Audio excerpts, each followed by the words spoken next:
Et bienvenue sur Radio Modin pour un nouveau témoignage. Aujourd'hui, on va écouter quelqu'un qui nous parle du racisme anti-blanc qu'il a vécu en Nouvelle-Calédonie. Là-bas, il a pu repérer quelques récurrences dans les comportements et il a aussi vécu la traduction physique du racisme. Il nous parle aussi différences culturelles et difficultés de cohabitation en comparant son vécu en Nouvelle-Calédonie et en France. Mais avant de vous laisser avec le témoignage, je vous rappelle que si vous aussi, vous voulez venir nous parler de quelque chose que vous avez vu ou vécu, il vous suffit de m'envoyer un mail via l'adresse en description.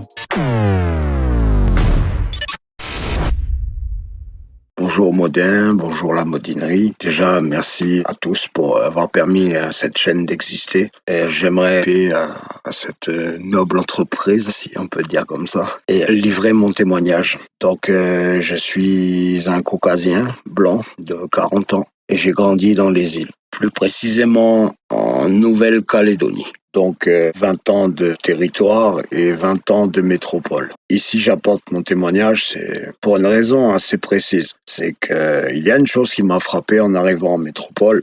J'ai entendu dire des discours politiques ou autres, comme quoi le racisme anti-blanc n'existerait pas. Ce serait une lubie politique ou un croque-mitaine social, je ne sais pas. Pour ma part, quand j'entends ça, je ne peux qu'avoir plus que du doute. Je l'ai vécu de façon concrète en qualité de minorité et l'ai expérimenté d'une façon assez amère. Mais à la fois, quand on est une minorité, on sait rester à sa place, on s'adapte. Et je pense que le paradoxe des cités et de cette terre d'accueil qu'est la France, aujourd'hui, est arrivé à son point de rupture. Ce qui m'a saisi également, c'est que les Maghrébins et les Kanaks ont un point commun. Ils sont fiers. C'est un peuple qui est traditionnaliste et tribaliste. Et nous ne partageons pas le même système de valeurs en Occident. Nous n'avons pas le même phénotype et nous ne partageons pas la même foi. Et je le crains, ces mêmes personnes nous détestent. Ils détestent les Français. Mais loin de moi l'envie d'essentialiser ici, évidemment. Il y a toujours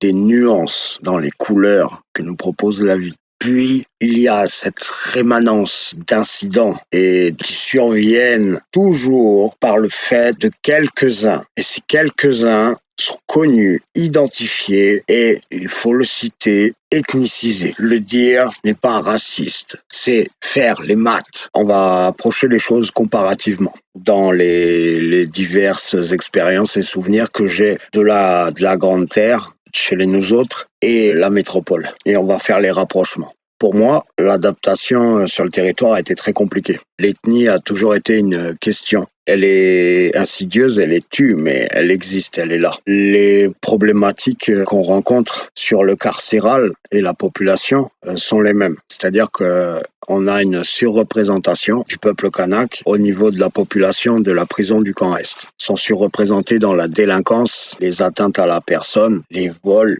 et les viols. Anecdote personnelle, un soir à la vallée des Colons, j'avais 5 ans, un violeur en série s'est introduit dans la chambre de ma mère en escaladant la façade de l'immeuble. C'était son modus operandi. Il était très connu. Le gars, il s'appelait pas Jean-Claude, il s'appelait Niedrich. Donc, il y a du vécu aussi derrière. C'est un peuple qui a un rapport à l'hygiène et à la civilisation, on va dire, en général, qui est bien différent. À savoir que souvent, les mélas, dans les bahuts, partout sur le territoire, vous les trouverez toujours à traîner aux chiottes. Ils traînent là-bas, c'est leur coin, ils évoluent dedans, pas de problème. Les mecs, ils pissent partout, sur les murs, machin, ça, c'est infect. Et ils supportent ça. Quand on va dans les quartiers, c'est sale. Ils crachent par terre, ils laissent leurs déchets, ils respectent pas la magnifique beauté de la terre qui renferme leurs origines. Moi, j'ai jamais compris. C'est pas une généralité, on va pas essentialiser, attention. Mais moi, c'est ce que j'ai vu. J'ai grandi comme ça et je sais qu'il y a des Mélanésiens comme moi qui le regretteront. Ces comportements-là sont pas acceptables. Mais c'est toujours les mêmes. C'est la même chose. Mais pour en revenir au racisme anti-blanc, Clairement, sur l'île, il y a de la discrimination à l'embauche, elle est positive. On va favoriser des locaux et si possible des locaux autochtones. Donc dans le cas dans lequel je me trouvais, j'ai eu des difficultés à ce niveau-là, j'ai eu des difficultés pendant ma scolarité parce que à l'internat, j'étais le seul blanc. Sur 42, j'avais pas de vie privée et de même mes affaires, je n'étais pas en sécurité, on se servait dedans, on me faisait comprendre à base d'intimidation que j'avais pas voix au chapitre. Il m'arrivait de me battre dans les douches ou pour des histoires un peu montées en épingle. Faut comprendre, chez les nous autres, il n'y a pas besoin de prétexte, de regard, de cigarette. Et il faut être prêt à courir. Il suffit d'une mauvaise rencontre le soir et c'est enculé de blanc et tu me fais pisser là et tu cours. Je suis sûr que j'ai déjà dû claquer un bon record en course à pied.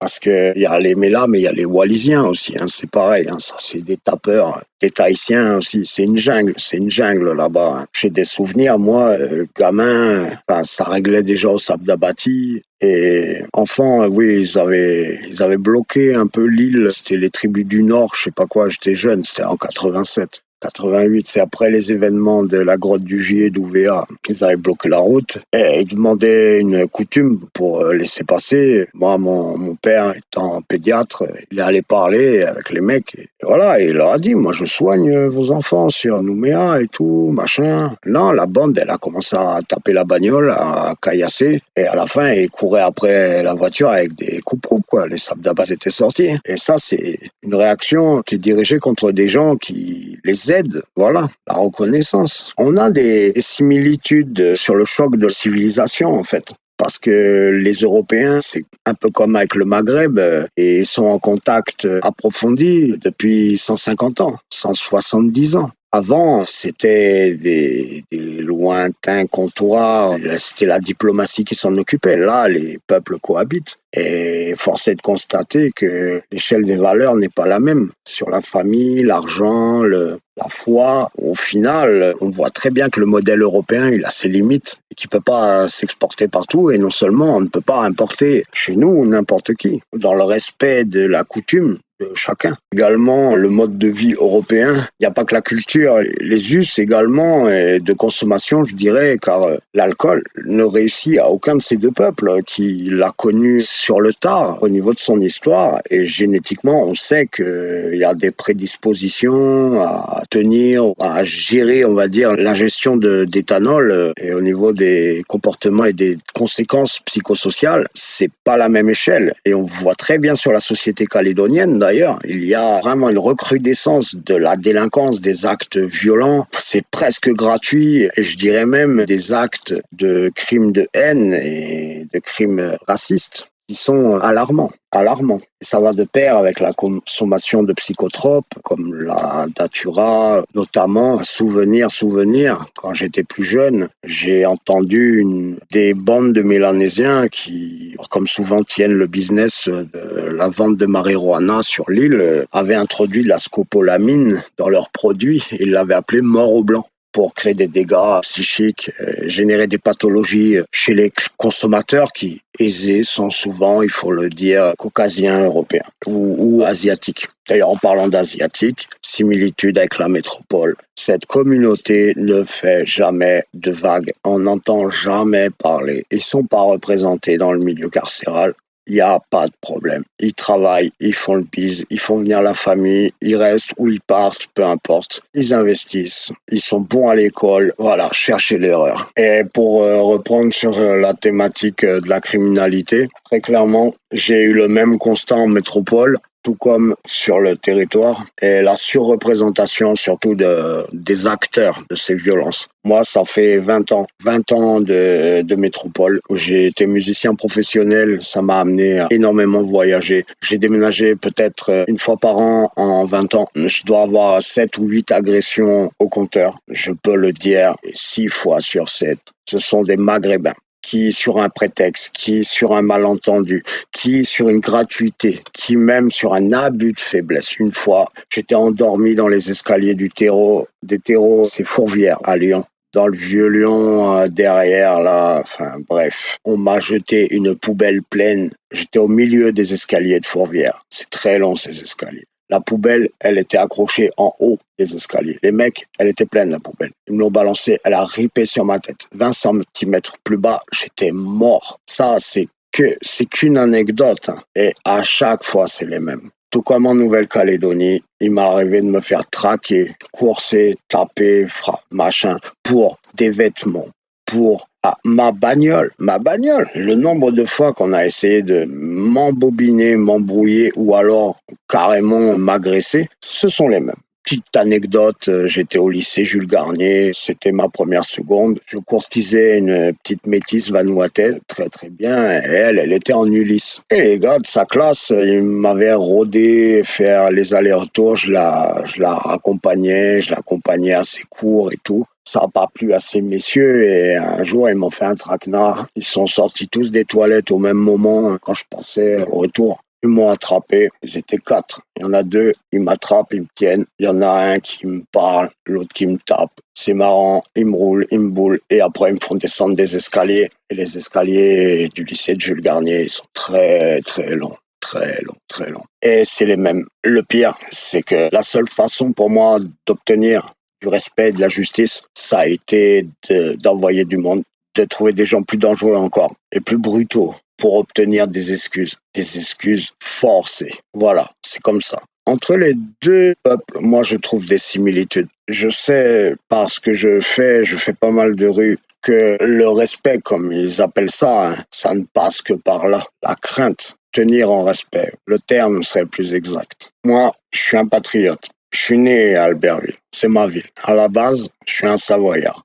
Je la reconnais plus. C'est pour ça que je livre ce témoignage. Je suis arrivé à un point de dissonance cognitive. J'étais plutôt de gauche sur mes valeurs et idées, mais mis à part le sécuritaire évidemment, mais j'ai vraiment changé d'avis parce que ça m'a ouvert les yeux. Vraiment, vraiment. L'année dernière, je suis dans ma ville avec ma compagne, un ami, ma chienne, tout va bien. On passe un excellent moment. On a bien mangé. On se détend. On profite du printemps. Et un connard, excusez-moi du peu, qui se dit tunisien d'ailleurs, très fier de l'être, m'agresse avec une lame de 25 centimètres qui me la colle sous le cou et qui, me tenant en respect, se permet de m'insulter pendant de très longues minutes, pendant lesquelles mon pote me regarde anxieusement pour savoir quand je vais péter un câble et lui arracher la tête à ce guignol parce qu'il est taillé avec des allumettes à la place des membres. Tout ce qu'il attendait, c'était que je réagisse pour m'embrouiller le lendemain avec sa bande de 20 potes, là. C'est toujours les mêmes. Pareil.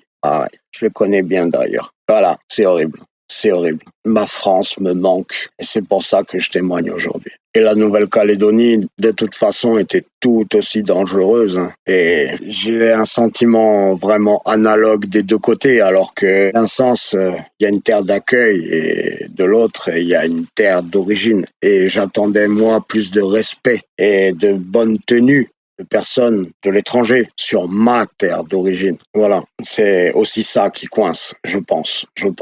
Pour revenir sur des témoignages en Nouvelle-Calédonie, le délitement de la société, il se voit de façon très flagrante sur les accidents de la route. Ils sont 5 fois plus nombreux au niveau de pertes humaines à l'année. Nous, on est sur une petite île, on a des chiffres hallucinants à cause de la consommation d'alcool, où dans certaines communes, la vente est interdite le week-end. La vente aux frais est interdite depuis 2001, car il y a tellement d'accidents. Moi, j'ai travaillé dans les pompes funèbres, j'en ai ramassé un paquet. Je peux vous assurer qu'il y a des choses même que j'ai oubliées, que mon cerveau m'a interdit de revoir. Et ça, c'est un quotidien. La consommation de psychotropes est problématique. La datura fait des ravages et des faits divers plus que sordides. Mais c'est dans les nouvelles calédoniennes. Si vous trouvez des archives, cherchez et consultez. Parce que j'en ai vu, c'est qu'un couple de l'île de Lifou fait pris de la datura, fait cuire son bébé. Ils l'ont mangé. Une autre personne sur la Grande Terre dans le Nord, même produit, scopolamine, a consommé son bras gauche, la partie charnue. Autocannibalisme. Et un plus médiatique, mais deux hommes à l'île des Pins, de la tribu de la même île, ont attaqué 2 touristes japonais, les ont tués car ils avaient photographié un caillou sacré. fermez les guillemets. Voilà, c'est un aperçu de ce qu'on peut voir dans les nuits calédoniennes. Vraiment, vous avez des histoires plus glauques les unes que les autres et c'est toujours les mêmes. On dit souvent les blancs, si, les colons, ça, les oreilles, machin. En attendant, moi, je suis imprégné de ce parcours et il y a des faits marquants. Un exemple, je viens d'un milieu aisé. Mon père adoptif, étant pédiatre, gagnait bien sa vie, travaillait beaucoup, les gardes, le service de nuit. On avait une vie suffisamment confortable pour avoir une employée de maison, laquelle était mélanésienne, sans problème. Excellente nourrice, vraiment un humain formidable. Cette dame, elle s'appelait Imalo. Oui, on meurt encore de la tuberculose. Et à son enterrement, il y a eu traditionnellement un rassemblement. Les membres de la tribu sont venus sur la Grande Terre pour faire palabre et faire la coutume. Ils se réunissent et ont une parole, chacun leur tour, font une offrande et collectivisent pour censément payer les obsèques. Ce jour-là, ma mère était présente, ils se sont disputés et personne n'a voulu payer quoi que ce soit pour la vieille Imalo. Il était question donc de la mettre dans la fosse commune, un monticule de terre et même pas une plaque. Rien. Ma mère, révoltée, a cessé le palabre, a interrompu les anciens et a imposé qu'elle payerait les obsèques et la concession. Avec le recul, je me rends bien compte que cela n'était que stratagème pour que ça soit les Blancs qui paient. Et c'est là que le bas blesse. Et là où je veux en venir ici précisément, c'est que, encore, le Mélanésien est légitime sur sa terre. Mais qu'en est-il du français? On nous enlève ce droit. Littéralement, on nous prive de cette notion fondamentale d'être fier de son origine et d'affirmer haut et fort nos us et coutumes et dans la bienveillance et l'ouverture, les partager et également, s'il le faut, les faire respecter. Et je le dis, et clairement je l'applique dans toutes ces étranges histoires dans lesquelles j'ai été mêlé, trempé, ou bref, j'ai toujours mis un point d'honneur à dire quelles étaient nos us, nos façons, et surtout ne jamais se laisser imposer des notions, des valeurs exogènes en forme d'argument d'autorité. Le tribalisme, ce genre de choses où nous ne fonctionnons pas de la sorte. Nous n'avons pas la même vision du monde et je le sais plus que certainement beaucoup de gens, j'ai dû m'adapter à un système de valeurs qui n'était pas le mien et je l'ai respecté. Voilà, pour moi la Kanaki, c'est la Kanaki. La France n'a rien à y faire. Et j'ai adopté le style de vie des Kanaks, des locaux, peu importe leurs horizons d'ailleurs. Et je ne vois pas pourquoi en France, le français devrait avoir honte de sa façon de vivre, de manger, de se vêtir et tellement plus encore. Ce n'est pas un sentiment d'insécurité que nous avons ici. C'est la même chose des deux côtés du miroir. C'est une guerre qui tait son nom. C'est une détestation qui change de forme jour après jour. Et les marionnettistes, les bénéficiaires, il y en a, se frottent les mains. Il n'y a qu'à voir tous les signaux. Je ne sais pas vraiment comment conclure, mais prenez soin de vous et bon courage. Merci de m'avoir écouté.